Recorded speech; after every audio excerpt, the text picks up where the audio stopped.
തിരുവനന്തപുരത്ത് നിങ്ങളുടെ കയ്യിൽ ആക്രി സാധനങ്ങൾ ഉണ്ടെങ്കിൽ www.scrapset.com എന്ന വെബ്സൈറ്റിൽ ഉടനെ തന്നെ ബുക്ക് ചെയ്യുക. ഹലോ ഫ്രണ്ട്സ്, ഇന്നത്തെ വീഡിയോ കുറച്ച് ദിവസങ്ങൾക്ക് മുമ്പ് ഞാൻ അനറ്റോലിയുടെ ഒരു വീഡിയോ ചെയ്തിരുന്നല്ലോ. അപ്പോൾ അതിൽ ഞാൻ പറയുകയുണ്ടായി, ഒരു വ്യക്തിയുടെ 50% ശക്തി നിർണ്ണയിക്കുന്നത് അയാളുടെ മസിൽ മാസാണ്, മസിലിൻ്റെ കരുത്താണ്. ബാക്കി 50% നിർണ്ണയിക്കുന്നത് ന്യൂറൽ എഫിഷ്യൻസിയാണ്.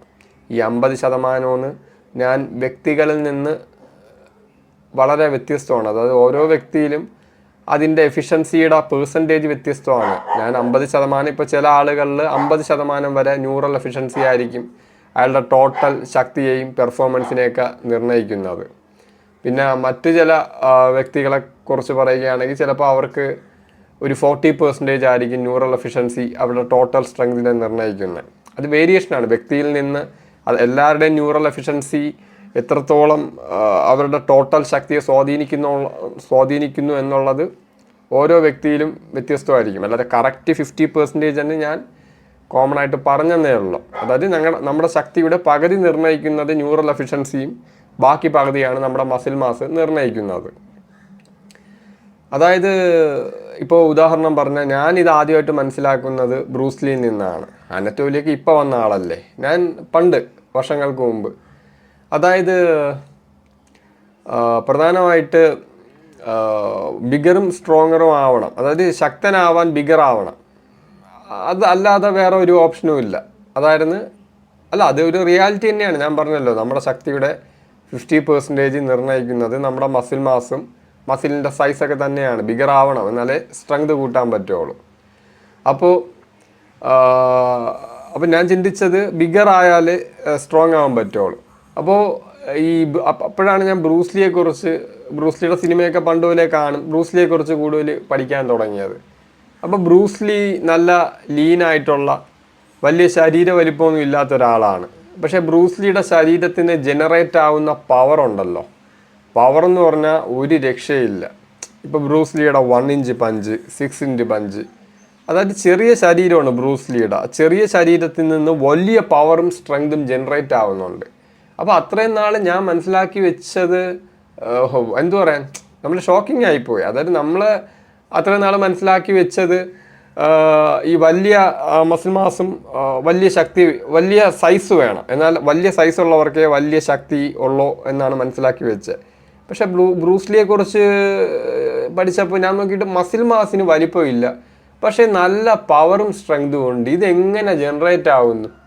അങ്ങനെ കുറേ റിസർച്ച് ചെയ്തപ്പോൾ ഈ കുറേ ആത്മീയമായിട്ടുള്ള കുറേ സംഭവങ്ങൾ, അതായത് ഈ ചക്രാസ് എന്ന് പറയുമല്ലോ, ഈ ചക്ര ഉണർന്നതാണ് ബ്രൂസ്ലിയുടെ ശക്തിയുടെ രഹസ്യം എന്നൊക്കെ ഉള്ള കുറേ സൂഡോ സയൻസ്.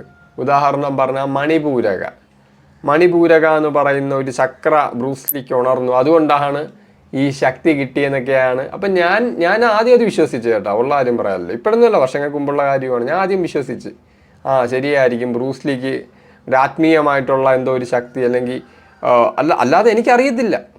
നമുക്ക് ഈ ന്യൂറൽ എഫിഷ്യൻസിയെക്കുറിച്ച് എനിക്കന്ന് അറിയത്തില്ലായിരുന്നു. അപ്പോൾ ഞാൻ ചിന്തിച്ചത് വലിയ മസിൽ മാസ് ഇല്ല, ചെറിയ ശരീര വലിപ്പമുള്ള ഒരാൾക്ക് വലിയ പവറും സ്ട്രെങ്തും ഒക്കെ ഉണ്ട്. അപ്പോൾ ഇത് എവിടെ നിന്നാണ് വരുന്നത്? നമുക്കിത് എവിടെ നിന്ന് ജനറേറ്റ് ആവണമെന്ന് അറിയണമല്ലോ. വലിയ മസിൽ മാസ് ഇല്ല, അപ്പോൾ ഇത് വേറെ എവിടെ നിന്നാണ് ജനറേറ്റ് ആവുന്നത്? അപ്പോൾ ഇവർ മണിപൂരക, ഇപ്പോൾ ഉദാഹരണം സദ്ഗുരു എന്ന് പറയുന്ന ഒരാളുണ്ടല്ലോ, അയാൾ ബ്രൂസ്ലിയെക്കുറിച്ച് പറയുന്നുണ്ട്. ബ്രൂസ്ലിയുടെ സൂപ്പർ ഹ്യൂമൻ സ്ട്രെങ്തിൻ്റെ രഹസ്യം മണിപൂരക ഉണർന്നതാണെന്നൊക്കെ പറയുന്നുണ്ട്. അപ്പോൾ അതിൻ്റെ താഴെയുള്ള കമൻറ്റ് കണ്ടപ്പോൾ തന്നെ എനിക്ക് മതിയായി. അയാൾ പറയാനും ബാക്കിയുള്ളവന്മാർ, അത് ആയിരക്കണക്കിന് കമൻറ്റ്, എല്ലാവരും പറയുന്നു അതെ മണിപൂരകയാണെന്ന്, ഒന്നും പറയാനില്ല. അപ്പോൾ ഇന്നത്തെ വീഡിയോയിൽ അതിൻ്റെ സത്യം പറയാം. അപ്പോൾ ബ്രൂസ്ലിയുടെ ആ ശക്തിയുടെ സീക്രട്ട് എന്ന് പറയുന്നത്, ആ ചെറിയ ശരീരത്തിൽ നിന്ന് വരുന്ന വലിയ പവറും വലിയ സ്ട്രെങ്തിൻ്റെ സീക്രട്ട് എന്ന് പറയുന്നത് മണിപൂരകയും കോപ്പുമൊന്നുമല്ല, അത് ന്യൂറൽ എഫിഷ്യൻസിയാണ്. ന്യൂറൽ എഫിഷ്യൻസി എന്ന് പറഞ്ഞാൽ നമ്മുടെ ബ്രെയിന്, നമ്മുടെ നാഡീവ്യവസ്ഥ, മസിൽസ്, ഇത് മൂന്നും തമ്മിലുള്ള കോർഡിനേഷനാണ്, അല്ലെങ്കിൽ കണക്ഷനെയാണ് ടോട്ടൽ ന്യൂറൽ എഫിഷ്യൻസി എന്ന് പറയുന്നത്. ഇത് സ്പോർട്സ് സയൻസിലുള്ള ഏറ്റവും ഇമ്പോർട്ടൻ്റ് ആയിട്ടുള്ള ഒരു ആശയമാണ് ഈ ന്യൂറൽ എഫിഷ്യൻസി എന്ന് പറയുന്നത്. അതായത് നമ്മുടെ തലയിൽ ഒരു അടി കിട്ടുമ്പോൾ നമ്മൾ തളർന്നു പോകുമല്ലോ. അതിനുള്ള കാരണം ഞാൻ കുറച്ച് മുമ്പ് പറഞ്ഞല്ലോ. അതായത് ഈ നെർവസ് സിസ്റ്റം നമ്മുടെ ഈ മസിൽസിനെ ഉത്തേജിപ്പിക്കാനുള്ള സിഗ്നൽസ് കൊടുക്കുമല്ലോ, അല്ലെങ്കിൽ ഉത്തേജിപ്പിക്കാനുള്ള ആ ഒരു എഫിഷ്യൻസി അത് തടസ്സം വരുന്നതാണ്. അത് തടസ്സം വന്നാൽ എന്ത് പറ്റും? പിന്നെ ഈ നെർവസ് സിസ്റ്റംസിന് ഈ മസിൽസുമായിട്ടുള്ള കണക്ഷൻ നഷ്ടപ്പെടും. അപ്പോഴാണ് ഈ ആളുകൾ തളർന്നു പോകാനുള്ള ഒരു പ്രധാന കാരണം. കണ്ടില്ല, തലയൊരു അടിയിട്ട് ഇങ്ങനെ ജീവശവം പോലെ കിടക്കും. അപ്പോൾ അതിനുള്ള കാരണം ഇതാണ്. അപ്പോൾ ഇതെങ്ങനെയാണ് സയൻറ്റിഫിക്കലി എങ്ങനെയാണ് വർക്കാവണതെന്ന് പറഞ്ഞാൽ, നമ്മുടെ മസിൽസിൽ ആയിരക്കണക്കിന് മോട്ടോർ യൂണിറ്റ്സ് ഉണ്ട്. ഈ മോട്ടോർ യൂണിറ്റ്സ് എന്ന് പറഞ്ഞാൽ ഒരു നെർവസ് സെല്ലും അത് കൺട്രോൾ ചെയ്യുന്ന അല്ലെങ്കിൽ അത് നിയന്ത്രിക്കുന്ന മസിൽ ഫൈബറിനെയാണ് ഒരു മോട്ടോർ യൂണിറ്റ് എന്ന് പറയുന്നത്. ഇതുപോലെ ആയിരക്കണക്കിന് മോട്ടോർ യൂണിറ്റ് ഉണ്ട്. അപ്പോൾ ഈ നെർവസ് സിസ്റ്റം ഈ മോട്ടോർ യൂണിറ്റ്സിനെ ഉത്തേജിപ്പിക്കുന്നത് വഴിയാണ് ഇത് വർക്കാവുന്നത്. ഉദാഹരണം പറഞ്ഞാൽ, നിങ്ങളിപ്പോൾ ഒരു വെയിറ്റ്, നിങ്ങളല്ല, ഇപ്പോൾ എക്സാമ്പിൾ ബ്രൂസ്ലിയുടെ 1 ഇഞ്ച് പഞ്ച്, ബ്രൂസ്ലി ഇങ്ങനെ വെച്ച് 1 ഇഞ്ച് പഞ്ച് ചെയ്യാൻ പോവുകയാണ്. അങ്ങനെ ചെയ്യാൻ പോകുമ്പോൾ അവിടെ പ്രവർത്തിക്കുന്നത് 50% ബ്രൂസ്ലിയുടെ മസിൽസിൻ്റെ സ്ട്രെങ്തും കരുത്തൊക്കെ തന്നെയാണ്, ആ ലീൻ മസിൽ മാസിൻ്റെ സ്ട്രെങ്തും കരുത്തൊക്കെ തന്നെയാണ്. ബാക്കിയുള്ള 50% ന്യൂറൽ എഫിഷ്യൻസിയാണ്. ബ്രൂസ്ലി ഇപ്പോൾ 1 ഇഞ്ച് പഞ്ച് ചെയ്യാൻ പോകുന്ന സമയത്ത് നടക്കുന്നത്, നമ്മുടെ സ്പൈനൽ കോഡ് വഴി ബ്രെയിൻ ഇലക്ട്രിക്കൽ സിഗ്നൽസ് അയക്കും. ഈ ഇലക്ട്രിക്കൽ സിഗ്നൽസ് ഈ മോട്ടോർ യൂണിറ്റ്സിൽ വന്നെത്തും. അതുവഴിയാണ് ആ ഒരു എഫിഷ്യൻസി, അത് എത്ര വേഗത്തിൽ, എത്ര എഫിഷ്യൻ്റായിട്ട്, അത് എത്ര വേഗത്തിൽ അത് എത്തിപ്പെടുന്നു, ആ ഒരു സിഗ്നൽ എത്തിപ്പെടുന്നു, അതിനനുസരിച്ചാണ് ആ ബ്രൂസ്ലിയുടെ ആ ഒരു കരുത്ത് ജനറേറ്റ് ആവുന്നത്. അല്ലാതെ ഈ സദ്ഗുരു പറയും പോലെ മണിപൂരകവും മാങ്ങാത്തൊലിയുന്നുമല്ല. ഇന്നും ആ സൂഡോ സയൻസ് വിശ്വസിക്കുന്ന ഒരുപാട് ആളുകളുണ്ട്. ബ്രൂസ്ലിയുടെ ശക്തിയുടെ അടിസ്ഥാനം മണിപൂരകമാണെന്ന്. മണിപൂരകമല്ല, അത് ന്യൂറൽ എഫിഷ്യൻസിയാണ്. ബ്രൂസ്ലിയുടെ അസാമാന്യമായിട്ടുള്ള നെർവസ് സിസ്റ്റവും നെർവസ് സിസ്റ്റം എത്ര എഫിഷ്യൻ്റായിട്ട് അത് മസിൽ ഫൈബേഴ്സിനെ ആക്റ്റീവ് ചെയ്യിപ്പിക്കുന്നു, അല്ലെങ്കിൽ ആ മസിൽസും നമ്മുടെ പച്ചയ്ക്ക് പറഞ്ഞാൽ നമ്മുടെ തലച്ചോറും മസിലും തമ്മിലുള്ള ഒരു കണക്ഷൻ്റെ എഫിഷ്യൻസി അസാമാന്യമാണ് ബ്രൂസ്ലിക്ക്. കാരണം ആ ചെറിയ ശരീരത്തിൽ നിന്ന് വലിയ ശക്തി ബ്രൂസ്ലിക്ക് ജനറേറ്റ് ചെയ്യാൻ സാധിക്കുന്നു. ഇങ്ങനെയാണ് ഇത് സയൻറ്റിഫിക്കലി വർക്കാവുന്നത്. നിങ്ങളുടെ ശരീരത്തിൽ ആ ന്യൂറൽ എഫിഷ്യൻസി എത്രത്തോളം വർക്ക് ചെയ്യുന്നു എന്നതിൻ്റെ അടിസ്ഥാനം എന്ന് പറയുന്നത്, ഈ നെർവസ് സിസ്റ്റത്തിന് എത്ര മോട്ടോർ യൂണിറ്റ്സുകളെ ഒരേ സമയം പ്രവർത്തിപ്പിക്കാൻ പറ്റും. ഞാൻ പറഞ്ഞു ആയിരക്കണക്കിന് മോട്ടോർ യൂണിറ്റ്സ് ഉണ്ട്. അപ്പോൾ മോട്ടോർ യൂണിറ്റ്സ് എന്താണെന്ന് ഞാൻ പറഞ്ഞു, ഒരു നെർവസ് സെല്ലും അത് നിയന്ത്രിക്കുന്ന മസിൽ ഫൈബേഴ്സുമാണ് മോട്ടോർ സെല്ലെന്ന് പറയുന്നത്. അപ്പോൾ അതുകൊണ്ട് തന്നെ നിങ്ങളുടെ നെർവസ് സിസ്റ്റത്തിന് ഒരേ സമയം, അതായത് ഇപ്പോൾ 1 ഇഞ്ച് പഞ്ച് ചെയ്യാൻ പോകുന്നു, അപ്പോൾ ആയിരക്കണക്കിന് മോട്ടോർ യൂണിറ്റ്സ് ഉണ്ട്. അപ്പോൾ എത്ര മോട്ടോർ യൂണിറ്റ്സിന് നമ്മൾ ആ മൂവ്മെൻറ്റ് ചെയ്യുന്ന സമയത്ത് ഒരേ സമയം പ്രവർത്തിപ്പിക്കാൻ പറ്റും. അതാണ് ഈ ശക്തിയുടെ ഒരു അടിസ്ഥാന കാര്യം എന്ന് പറയുന്നത്. ഇപ്പോൾ ഉദാഹരണം, നിങ്ങളിപ്പോൾ വലിയ ശക്തിയൊന്നും ഇല്ലാത്ത ആളാണെങ്കിൽ, ഉദാഹരണം ഒരു എക്സാമ്പിളായിട്ട് മനസ്സിലാവാൻ വേണ്ടി പറയുകയാണ്, ഇപ്പോൾ ആയിരക്കണക്കിന് മോട്ടോർ യൂണിറ്റ്സ് ഉണ്ട്. നിങ്ങളുടെ നെർവസ് സിസ്റ്റം ചിലപ്പോൾ ഒരു 50 മോട്ടോർ യൂണിറ്റ്സുകളെ ഒരേ സമയം, നിങ്ങളൊരു കാര്യം ചെയ്യുമ്പോൾ ഒരേ സമയം എഫിഷ്യൻ്റായിട്ട് പ്രവർത്തിപ്പിക്കുകയുള്ളൂ. അതേ വേറൊരാൾക്ക് 500 മോട്ടോർ യൂണിറ്റ്സുകൾ ഒരേ സമയം പ്രവർത്തിക്കും. അപ്പോൾ നിങ്ങൾക്ക് 50 ഉള്ളൂ. അപ്പോൾ നിങ്ങളെക്കാൾ ഒരുപാട് ശക്തി ന്യൂറൽ എഫിഷ്യൻസിയുടെ കാര്യത്തിൽ 500 മോട്ടോർ യൂണിറ്റ്സ് അതേ സമയം പ്രവർത്തിക്കുന്ന ആൾക്കുണ്ട്. അപ്പോൾ നിങ്ങൾ ഈ ട്രെയിനിങ് ചെയ്ത് വരുമ്പോൾ ഈ 50 എന്നുള്ളത് 60 ആവാം, 70 ആവാം, കൂട്ടാൻ സാധിക്കും. അതാണ് മനസ്സിലാക്കേണ്ടത്. രണ്ടാമത്തെ കാര്യം, എത്ര വേഗത്തിൽ അത് പ്രവർത്തിക്കുന്നു. അതാണ് ബ്രൂസ്ലിയുടെ ഒക്കെ. അത് ഭയങ്കര വേഗം, ആ ഒരു മൂവ്മെൻറ്റ് ചെയ്യുമ്പോൾ തന്നെ വളരെ വേഗത്തിലാണ് പവർ, ന്യൂറൽ എഫിഷ്യൻസിയുടെ സൈഡിൽ നിന്നുള്ള ആ പവർ ജനറേറ്റ് ആവുന്നത്, വളരെ വേഗത്തിൽ. അപ്പോൾ ആ വേഗത, എഫിഷ്യൻസി നിങ്ങൾ ട്രെയിനിങ് ചെയ്ത് നിങ്ങൾക്ക് അതും തീർച്ചയായിട്ടും കൂട്ടിയെടുക്കാൻ സാധിക്കും. പിന്നെ ഉള്ള കോർഡിനേഷൻ, ഞാൻ ഈ പറഞ്ഞ പോലെ തലച്ചോറും നാഡീവ്യൂഹവും മസിൽസും തമ്മിലുള്ള കോർഡിനേഷൻ, അവർ തമ്മിലുള്ള ഒത്തൊരുമ, സഹകരണം, അല്ലെങ്കിൽ കോർഡിനേഷൻ, അല്ലെങ്കിൽ കോർഡിനേഷൻ തന്നെയാണ്, അത് തന്നെയാണ് നിർണ്ണയിക്കുന്നത്. അപ്പോൾ ഇങ്ങനെയാണ് ഇത് വർക്കാവുന്നത്. അപ്പോൾ ഈ ശേഷി നിങ്ങൾക്ക് ട്രെയിനിങ്ങിലൂടെ തീർച്ചയായിട്ടും കൂട്ടിയെടുക്കാൻ പറ്റും. അപ്പോൾ ഇതിന് ചെയ്യേണ്ട ന്യൂറൽ എഫിഷ്യൻസി, ഇപ്പോൾ അനറ്റോലി പവർ ലിഫ്റ്ററാണ്. ബ്രൂസ്ലി കൂടുതൽ പവറിൻ്റെ സൈഡിലാണ് ഇത് കോൺസെൻട്രേഷൻ ചെയ്തത്. അനറ്റോലി കൂടുതൽ സ്ട്രെങ്തിൻ്റെ സൈഡിലാണ്. ബ്രൂസ്ലി ഒരിക്കലും ഹെവി വെയ്റ്റ് ലിഫ്റ്റർ അല്ലായിരുന്നു. അത്യാവശ്യം ലിഫ്റ്റ് ചെയ്യും, അനറ്റോലിയെ പോലെയല്ല. ബ്രൂസ്ലിക്ക് കൂടുതലുള്ള പവറായിരുന്നു ഈ സ്ട്രെങ്തിനേക്കാളും. അപ്പോൾ പവറിൻ്റെ മേഖല എടുത്താലും സ്ട്രെങ്തിൻ്റെ മേഖല എടുത്താലും ന്യൂറൽ എഫിഷ്യൻസിക്ക് പ്രാധാന്യമുണ്ട്. അതായത് ഇപ്പോൾ നിങ്ങൾക്ക് സ്ട്രെങ്തിൻ്റെ മേഖലയാണെങ്കിൽ റപ്പ് കൂട്ടി ചെയ്യാതെ 1 റപ്പ് മാക്സോ ഒരു 3 മുതൽ 5 റപ്പ് വെച്ച് ചെയ്യണം. അപ്പോൾ അങ്ങനെ ചെയ്തു വരുമ്പോൾ നിങ്ങൾക്ക് ഈ ന്യൂറൽ എഫിഷ്യൻസി കൂട്ടിക്കൊണ്ടുവരാൻ സാധിക്കും. ഞാൻ ഈ പറഞ്ഞ പോലെ ഈ നമ്മുടെ നെർവസ് സിസ്റ്റത്തിന് എത്ര മോട്ടോർ യൂണിറ്റ്സിന് ഒരേ സമയം പ്രവർത്തിപ്പിക്കാൻ പറ്റും, അതിൻ്റെ എണ്ണം കൂടുതൽ മോട്ടോർ യൂണിറ്റ്സിന് ഒരേ സമയം പ്രവർത്തിപ്പിക്കാൻ സാധിക്കും. പിന്നെ ഉള്ളത് സ്പീഡ്.